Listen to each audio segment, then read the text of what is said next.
सुप्रभात बच्चों। आज हम कक्षा 8 का इतिहास विषय का पाठ 3 ग्रामीण क्षेत्र पर शासन का आगे का प्रकरण नील की खेती और नील विद्रोह इसके बारे में पढ़ेंगे। इससे पहले हमने ये देखा था कि 12 अगस्त 1765 को कंपनी को बंगाल की दीवानी मिल गई और दीवानी मिलते ही उन्हें राजस्व वसूली के अधिकार भी मिल गए और इन राजस्व के पैसों से ही कंपनी अब वस्तुएं खरीदने लगी थी।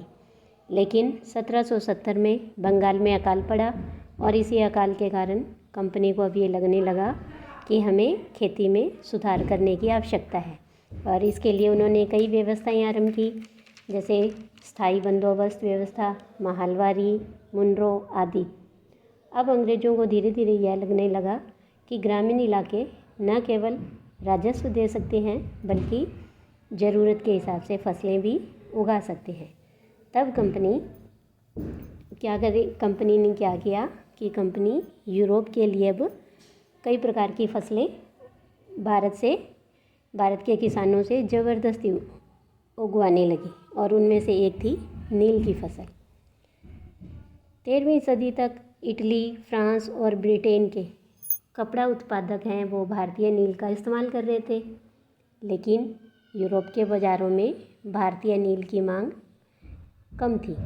लेकिन 18वीं सदी में यूरोपीय बाज़ारों में भारतीय नील की मांग बढ़ने लगी। क्यों बढ़ने लगी? क्योंकि 18वीं सदी में दुनिया का जो नील उत्पादन है वो लगभग आधा रह गया था। अब ब्रिटेन के अंग्रेज़ों को नील कहाँ से मिल सकता था? तब ईस्ट इंडिया कंपनी भारत में नील की खेती बढ़ाने के रास्ते ढूंढने लगी। जैसे जैसे नील का व्यापार फैला, कंपनी के अफसरों ने पैसा बढ़ाने के लिए नौकरियां छोड़ दी और भारी मुनाफे के लिए इंग्लैंड से बहुत सारे लोग भारत में आए, लेकिन उनके पास नील की खेती करने के लिए पैसा नहीं था, तो बैंक भी उनको कर्जा देने को तैयार हो गया था। नील की कैसी खेती होती थी ये हमने पढ़ा था कि इसके 2 तरीके थे, एक तो निज खेती और एक रैयती। निज खेती में मालिक अपने खेत पर, अपनी ज़मीन पर खुद ही नील का उत्पादन करता था और रैयती में कि रैयत होते हैं वो क्या करते थे, बागान मालिकों से एक समझौता करते थे और रैयत उन बागान मालिकों से कर्जा लेकर खेती करते थे और जब फसल कट जाती तो वो उस फसल को बागान मालिक को दे देते और उनको नया कर्जा मिल जाता। इस तरह से ये चक्र चलता रहता था। लेकिन धीरे धीरे अब उन्हें भी ये समझ आने लगा कि यह व्यवस्था बहुत ही कठोर है। उन्हें नील की जो कीमत मिलती थी वो बहुत कम होती थी और ऐसे ही जो कर्ज़ों का सिलसिला है वो कभी भी समाप्त नहीं होता था।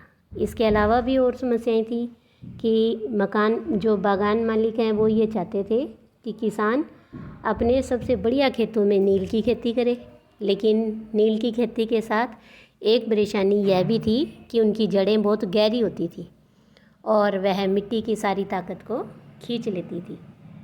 तो नील की कटाई के बाद वहाँ धान की खेती नहीं की जा सकती थी, तो या तो हर वक्त उन्हें उस खेत में नील की खेती ही करनी पड़ती थी और इस तरह से उन्हें क्या हुआ कि नील विद्रोह भी करना पड़ा। लेकिन ये नील विद्रोह कैसे हुआ, नील विद्रोह के बाद क्या हुआ, उससे पहले हम ये थोड़ा देख लेते हैं कि नील का उत्पादन होता कैसे है। ये देखो कि यहाँ एक ये चित्र दिया गया है जिसके अंदर ये बड़े बड़े हौद बने हुए हैं।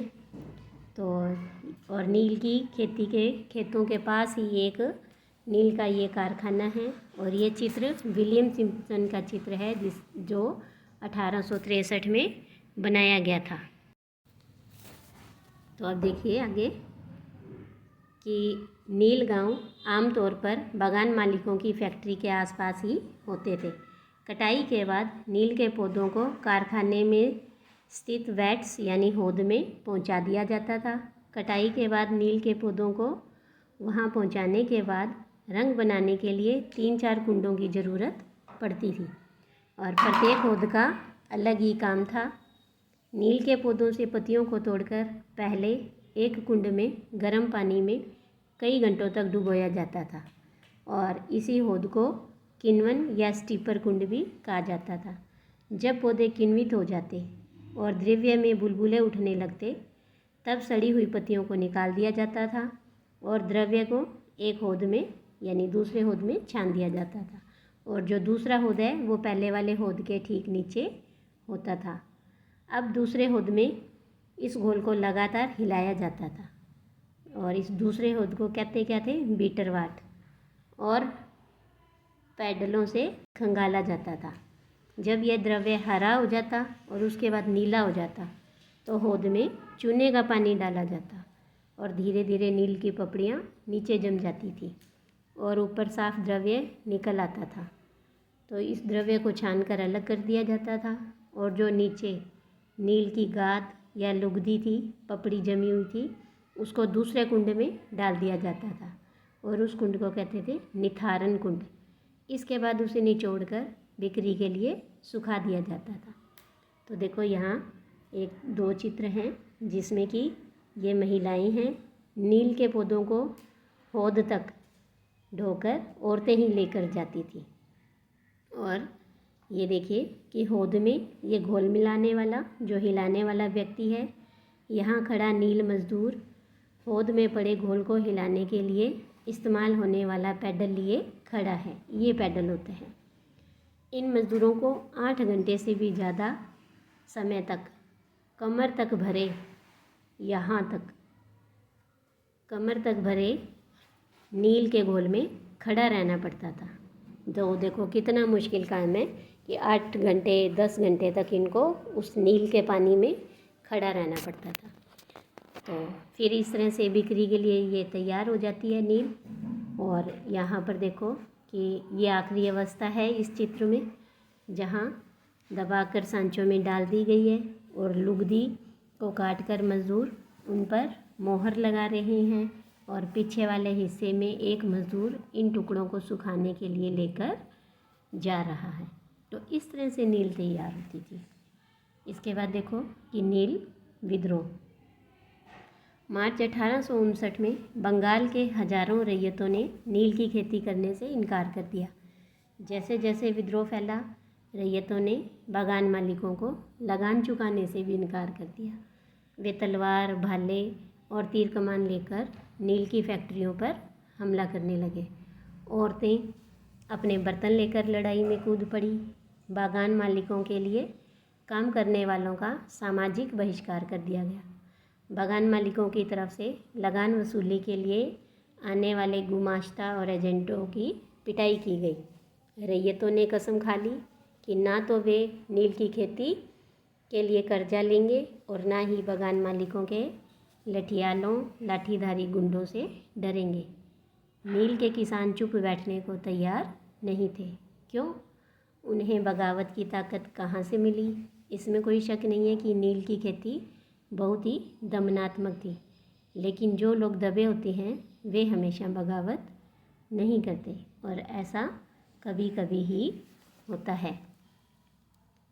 इसके बाद देखिए आगे कि 1859 में नील रैयतों को लगा कि बागान मालिकों के खिलाफ बगावत में उन्हें स्थानीय जमींदारों और मुखियाओं का भी समर्थन मिल सकता है। बहुत सारे गांवों में जिन मुखियाओं से नील के अनुबंधों पर ज़बरदस्ती दस्तखत यानी हस्ताक्षर करवाए गए थे, उन्होंने ही नील किसानों को इकट्ठा किया और लठियालों के साथ आमने सामने की लड़ाई लड़ी, क्योंकि इन मुखियाओं से बागान मालिकों ने ज़बरदस्ती साइन करवा लिए थे। तो कई स्थानों पर रैयतों को बगावत के लिए उकसाते हुए खुद जमींदार भी गांव-गांव घूमने लगे। जमींदार इस बात से परेशान थे कि बागान मालिकों की ताकत है वो बढ़ती जा रही थी और बागान मालिक जबरन लंबे समय के लिए उनसे ज़मीन को ले लेते थे। नील के किसानों को ये भी लग रहा था कि अंग्रेजी सरकार भी संघर्ष में उनका साथ देगी। 1857 की बगावत के बाद ब्रिटिश सरकार एक और व्यापक विद्रोह के खतरे से डरी हुई थी, क्योंकि 1857 में स्वतंत्रता का पहला संग्राम हुआ था। तब पूरे भारत में अंग्रेज़ों से आज़ादी के लिए पहली लड़ाई लड़ी गई। तो इस बगावत से जो ब्रिटिश सरकार है वो डरी हुई थी। अब नील की खेती वाले ज़िलों में एक और बगावत की खबर फैली तो लेफ्टिनेंट गवर्नर ने 1859 की सर्दियों में इस इलाके का दौरा किया तो रैयतों को लगा कि सरकार उनकी दुर्दशा से परेशान है। बरसात में मजिस्ट्रेट एशले ईडन ने एक नोटिस जारी किया जिसमें कहा गया कि रैयतों को नील के अनुबंध मानने के लिए मजबूर नहीं किया जाएगा। इस नोटिस के आधार पर लोगों में यह खबर फैल गई कि रानी विक्टोरिया ने नील की खेती न करने का हुक्म दे दिया है। ईडन किसानों को शांत करने और विस्फोटक स्थितियों को नियंत्रित करने की कोशिश कर रहे थे और उसकी इस कार्रवाई को किसानों ने अपने विद्रोह का समर्थन मान लिया। जैसे जैसे विद्रोह फैला, कलकत्ता के पढ़े लिखे लोग भी इन झीलों की ओर चल पड़े। उन्होंने रैयतों की दुर्दशा, बागान मालिकों की जोर जबरदस्ती और अत्याचारी नील व्यवस्था के बारे में लिखा। इस बगावत से परेशान सरकार को बागान मालिकों की रक्षा के लिए सेना बुलानी पड़ी। तो नील उत्पादन व्यवस्था की जांच कराने के लिए एक नील आयोग भी बना दिया गया और इस आयोग ने बागान मालिकों को दोषी पाया। जोर जबरदस्ती करने के लिए उनकी आलोचना की। आयोग ने कहा कि नील की खेती रैयतों के लिए फ़ायदे का सौदा नहीं है। आयोग ने रैयतों से कहा कि वे मौजूदा अनुबंधों को पूरा करें, लेकिन आगे से वे चाहें तो नील की खेती बंद कर सकते हैं।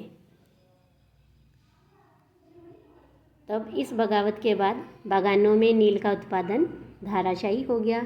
इसके बाद जो बागान मालिक थे वो बिहार पर ध्यान देने लगे। 19वीं सदी के आखिर में कृत्रिम रंगों का निर्माण होने लगा। इससे उनका व्यवसाय भी बुरी तरह से प्रभावित हुआ। फिर भी वे उत्पादन फैलाने में सफल रहे। जब महात्मा गांधी दक्षिण अफ्रीका से लौटे तो बिहार के एक किसान ने उन्हें चंपारण आकर नील किसानों की दुर्दशा देखने का न्योता दिया और 1917 में महात्मा गांधी का यह दौरा नील बागान मालिकों के खिलाफ चंपारण आंदोलन की शुरुआत थी। चांदपुर थाना हरदी के एक नील काश्तकार हाजी मुल्ला से मंगलवार 5 जून 1860 को नील आयोग के सदस्यों ने एक बात की, क्योंकि एक आयोग की स्थापना की गई थी। वो जांच करने आए थे बागान मालिकों की। तब हाजी मुल्ला ने कुछ सवालों के जवाब इस तरह दिए। WS सीटनकार ये नील आयोग के अध्यक्ष थे। क्या अब तुम नील की खेती के लिए तैयार हो? अगर नहीं तो किस तरह की शर्तों पर खेती करना चाहोगे?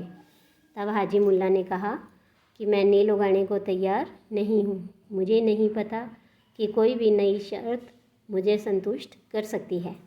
तब श्री साले ने पूछा, क्या तुम 1 रुपया प्रति बंडल की कीमत पर भी खेती नहीं करना चाहते? हाजी मुल्ला ने कहा, नहीं, मैं नहीं करूँगा। नील उगाने की बजाय मैं कहीं और चला जाऊँगा, भीख मांग लूँगा, परंतु नील नहीं उगाऊँगा। इसके बाद देखिए आगे कि जब भारत में नील की खेती हो रही थी तो अन्यत्र यानी दूसरी जगहों में नील का उत्पादन कैसे हो रहा था। तो वेस्ट इंडीज़ में नील उत्पादन 18वीं सदी की शुरुआत में एक फ्रांसीसी मिशनरी जो बेप्तिस्त लबात ने कैरिबियाई द्वीपों का दौरा किया और इस इलाके के बारे में विस्तार से लिखा। यह तस्वीर लबात की एक पुस्तक से ली गई है और इस तस्वीर में यहाँ के फ्रांसीसी बागानों में नील उत्पादन के सारे चरणों को दिखाया गया है। बाएं सिरे पर आप देख सकते हैं कि गुलाम मजदूर नील के पौधों को सेटलर वाट में डाल रहे हैं। एक और मजदूर एक मशीनी चरखी से घोल को घुमा रहा है। दाएं से दूसरी ओर जो दूसरा मजदूर है, 2 मजदूर वो नील की लुगदी को बोरों में भरकर सुखाने के लिए ले जा रहे हैं और अगले हिस्से में 2 मजदूर नील की लुगदी को मिलाकर सांचों में डालने के लिए तैयार कर रहे हैं। और तस्वीर के बीचों बीच ये बागान मालिक है जो ऊंचे खड़े होकर सारे गुलामों पर नज़र रख रहा है। तो धन्यवाद बच्चों।